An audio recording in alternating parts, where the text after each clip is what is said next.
But that's the beauty of design, whether it is in this industrial chic example that I'm sharing with you today or in your own home.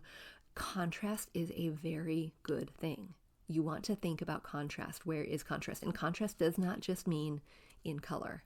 It can, but it doesn't just mean in color.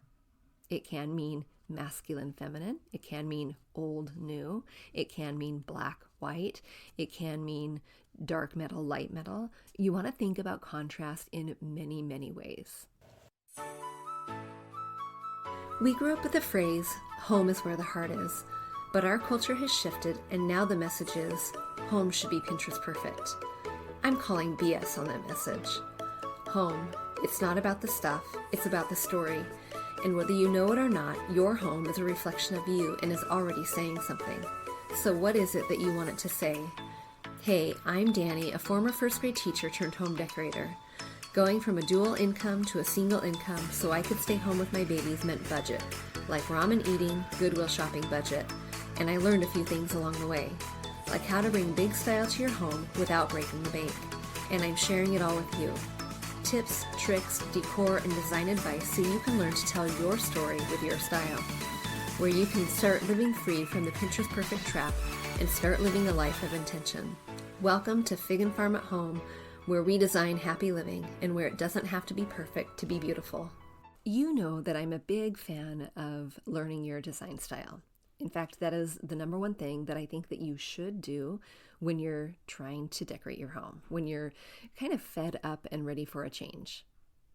That is the most important thing that you can do. And you can thank yourself later because you will save yourself some time, you will save yourself a whole heck of a lot of money, and you will save yourself a lot of headaches. Because when you know your design style, you start making really careful decisions, really intentional decisions. You can go to the store when you're ready for that refresh and browse the aisle of home goods and look at all of the little things and think, yep, cute, cute, cute, cute, not for me. This one is for me because it matches the filter. It went through that filter test of my aesthetic and my feeling word. Okay, if you don't know what I'm talking about, I want you to go and grab my Learn Your Design Style freebie. It is a free 10-minute training-ish, 10-minute-ish training, and it's on my website. You can go to figandfarmathome.com, and it is right there at the very tippy top of my website, and it's completely free. All right, but every once in a while, even though I think, yes, we absolutely need to know our aesthetic, and we really want to then label it whatever our names are. Danny's style, Michelle's style, Rhonda's style. That is the goal. We want people to come in and say, oh my gosh, your home looks so you. But every once in a while, I love to bring you the styles of the industry and what they are called, how you can implement them in your own home, even if you have a builder grade, even if you have a 1970s something or other. You can bring them into your own home in big ways or little ways. And this one is a teeny tiny bit of a stretch, but I want you to hold with me. It's a stretch because we've all likely been in a building like this. We see them most commonly in restaurants, honestly. In fact, the last time I was in a building like this, it was in a restaurant. The only time I was in a building like this that was I can't even say it was a dwelling. It just wasn't. It was for a photo shoot. And the style that we're talking about today is industrial chic. Now, if you immediately went to old warehouse, you would be right. You know, the kind that have like the brick walls and the floor to ceiling windows and the exposed beams and the rafters that are just they're out. They're not put away by a wall, a ceiling. Are you picturing this? Okay, I am too. Industrial chic, it is a thing, and you can bring elements of it into your own home, and that's what we're talking about today. But I want you to think about where you've seen this, because you have. I guarantee it. If you have gotten out of your home, unless you live on a farm and you don't go anywhere, you have likely seen it in a coffee shop, in a restaurant, in a diner, when you've traveled. They're pretty chic, and they don't just live in urban centers. Now, industrial chic, when used for a home, a lot of times, yes. I mean, where are we going to find factories? We're going to find them in sometimes city centers. And it doesn't necessarily mean it has to be in the middle of downtown Seattle or downtown New York. It doesn't mean that it has to be there. It can literally be a factory that was in a main street in a small town. Those are factories, and you can convert them to. But I know that that's not the goal. The goal is making our space, the space that we have today, our very real space, we're making it a little bit more us. And if industrial chic is something that has given you so much joy and caused you to stop as you're mid-sip of your coffee looking at the exposed beams in the brick wall, then this is for you. All right, so what is industrial chic? Let's start there. Industrial chic originated from the transformation of old factories, warehouses, and they've become livable spaces. And they're not just livable, they are incredibly stylish. The components of industrial chic that just make this such a really fun and really rather unique design style is that it incorporates the raw materials that we naturally see in kind of, it's very masculine actually. So brick, exposed wood, exposed beams, reclaimed lumber, pipes even, the ducting, cement, and it takes those raw materials and it has a juxtaposition with things that are not so raw, things that are a little bit more refined, a little bit more textural, a little bit more plush in nature, a little softer to look at. And that is the thing that makes industrial chic so much fun. And even in the title, you have these two words that are kind of the juxtaposition between them is they're kind of fighting against each other. But that's the beauty of design, whether it is in this industrial chic example that I'm sharing with you today or in your own home. Contrast is a very good thing. You want to think about contrast. Where is contrast? And contrast does not just mean in color. It can, but it doesn't just mean in color. It can mean masculine, feminine. It can mean old, new. It can mean black, white. It can mean dark metal, light metal. You want to think about contrast in many, many ways. One of my very favorites, and then we'll get back to industrial chic, is the whole concept of ditching the couch pillow. The one that comes with the couch when you purchase it. They are getting better. And I do say this every single time I mention it. They are getting better. I just want to give a teeny tiny little shout out to the manufacturers of the couches because they're starting to get it. But for many years, those couch pillows have looked like, a bad upholstery on a cheap motel. Okay, I just said it. I ripped off the Band-Aid. I said it.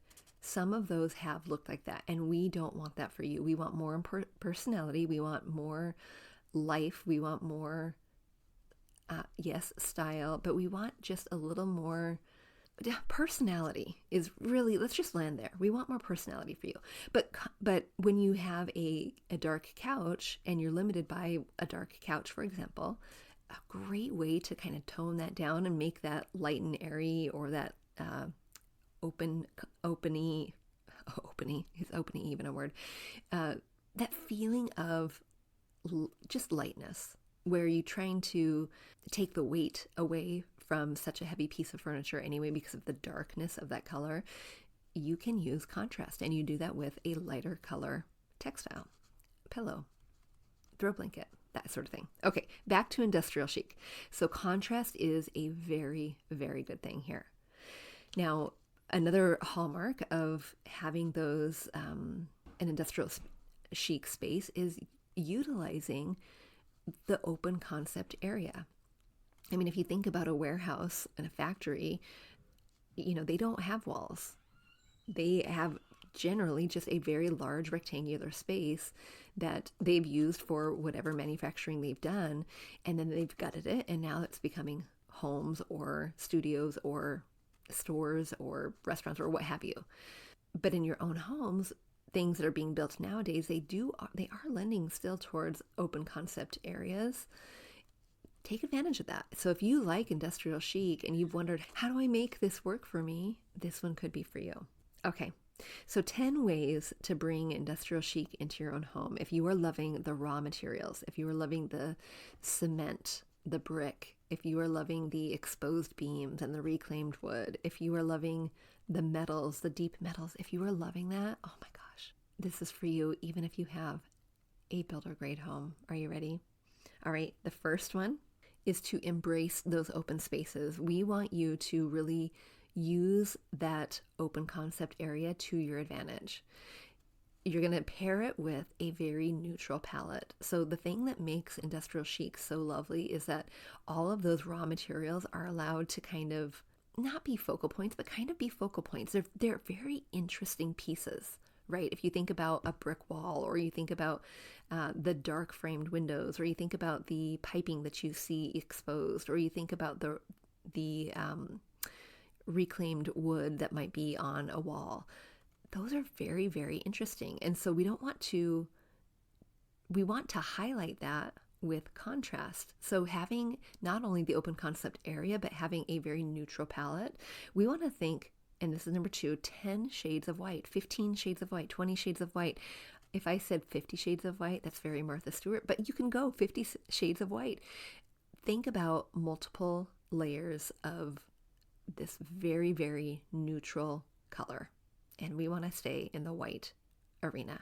We also want to be a warm white. We want to have a warm white because usually this industrial chic tends to have brick, which is a warm color. It tends to have warm wood tones. So we're not doing cherry. We're not doing even the raw, white oak. It's actually really rather warm toned. So we want to balance that with a warm undertone. I want you to think about bringing in pieces that are now high contrast. Okay, so we kind of walked through that just a little bit, but what would that be? So if we thought about concrete, and literally when you're doing this, I want you to think about and make a list, having it side by side and not just a list in your head. But if you are focusing on high contrast, what would be opposite of concrete? Oh my gosh, my mind immediately goes to like a faux fur rug. It immediately goes there. I want something really plush and soft and like a sheepskin rug, something like that. Like you want it a high contrast. Okay, what about raw wood? Those exposed beams. What would be contrast to that? You want to think about luxe and plush and soft. You want to think about really rather airy. The weight is really light compared to this hard material that is brick or concrete. You want to think about all of those contrasting pieces and now use that list as a filter for when you're bringing in things to your space if you're wanting to transform your home into kind of an industrial chic landscape. When it comes to furniture, you want to think about light tones. We want to think about minimal structure. We want to think about, like, there is no room for an overstuffed sofa in this industrial chic space. It is really, if we can think about the Scandinavian structure, we want to do that. Thin arms, minimal arms. I'm not necessarily leaning mid-century with like the tapered legs, but just very minimal structure. And a very light landscape, whites and ivories. But you can also be thinking about some pops of black. Now, before you start going, your mind starts going to this uber modern white and black and chrome kind of look, which is a look by its own self. We want to actually minimize the black. The black is a careful player, but the black is here because one of the elements of an industrial chic home or apartment or space or whatever we want to call it is the metal. And the metal that can be used often, and what you see in those window frames is black, matte black. We're not doing any oil rubbed bronze. We're not doing any antiquing, but a good contrast to black, which you can bring in on other like small pieces, like handles on doorknobs or not doorknobs, like pieces of furniture would be brass, and that's a really lovely contrast, whether it is industrial chic or not. So take notes on that. Black and brass are a really great accompaniments. All right, statement lighting. If we have these tall ceilings or open concept areas, we want to really, we're highlighting structure. We're highlighting open areas. We're highlighting the things that are literally mounted on walls, ceilings, and floors. And because we have the walls really understated with white and the furniture really understated with white or contrasted black, we need a little bit more of a oomph. And doing that with lighting is one of the hallmarks, again, of the industrial chic style. So builder grade won't cut it here. And if I can just go on a quick little tangent, really anytime you want to put your stamp on your own home and you're wanting to have a quick upgrade, changing out your lighting is going to be a huge benefit for you. All right, number 6 are vintage finds. Oh my goodness, can you imagine? You've got this vintage building already. You've got this white-ish landscape. You've got these raw exposed elements in your space, and now you have some vintage pieces, armoires, coffee tables, credenzas, hutches. You've got these, and they're all in warm wood or metals that kind of complement the industrial chic style. Oh, gorgeous. I can picture it in my head, and I just want to crawl outside of this computer screen, which I do my recording on, and jump right in there because it is just so warm and welcoming. And those vintage pieces, we want them to look storied. We want them to look loved. We want them to look a little beat up, actually. That's okay here in the industrial chic. It's not shabby chic. You know how where shabby chic was like so chippy paint and so beat up, it looked like you pulled it from your grandma's garage, after 20 years of living in the weather. We don't want that kind of shabby chic. We want a little life from it. It's okay to have your reclaimed wood table in an industrial chic home to have scratch marks on it, to have gouges in it, to have life that has been lived there. It is okay, and it's preferable because it just adds to the layers in the story. And if you're immediately thinking of like prop pieces, anchor pieces in a store in Anthropologie, you're on the right track. We want things like that that just kind of feel like they've been worn and loved and lived. All right, number 7, we want minimal decor. Now, this one really goes for so many, but when you're thinking about the industrial chic style, there's really minimal decor. I mean, if there's a bookshelf, that's great, but there is, the ratio of books and tchotchkes to space is so minimal, like one bowl on a shelf.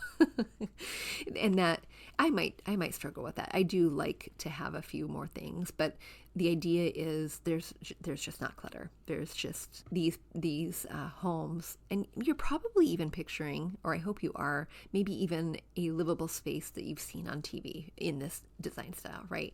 And when you see that, they're just very, very minimal. You bring in the interest is already there, and the story is being told by the age of the raw materials, by the contrast now to the raw materials, the luxe, the plush, the highly textural, the softness that is happening there. And you don't necessarily need the story to be told with things.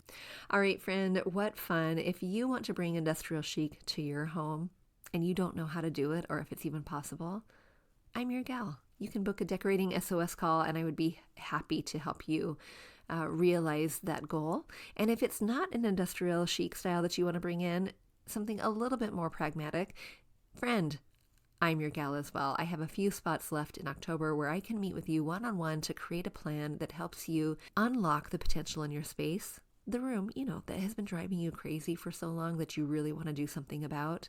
I would be honored to come in and meet with you to give you a step-by-step plan so that you know what changes you can make tomorrow or even that afternoon after our call in order to start making headway to creating spaces that you truly, truly love. If you're ready to book that call, you can go to figandfarmathome.com/decorating-SOS, or you can visit that link in the show notes. If you have a design style that you want me to unlock for you to bring in, to make it a little bit more accessible for you to bring into your own home, let me know about it. Send me an email at hello@figandfarmathome.com. I would be happy to feature that on the show. All right, friends, until next time, I'll see you soon. Hey, real quick before you go, if you learned something new or found value in today's podcast, would you head over to iTunes to Fig and Farm at Home and leave a review and subscribe to the show? That would be awesome. And if you'd like to connect with my community of mamas who are learning to be intentional storytellers within their own homes, join us at bit.ly/design101 group. There's always more room at the table. See you soon.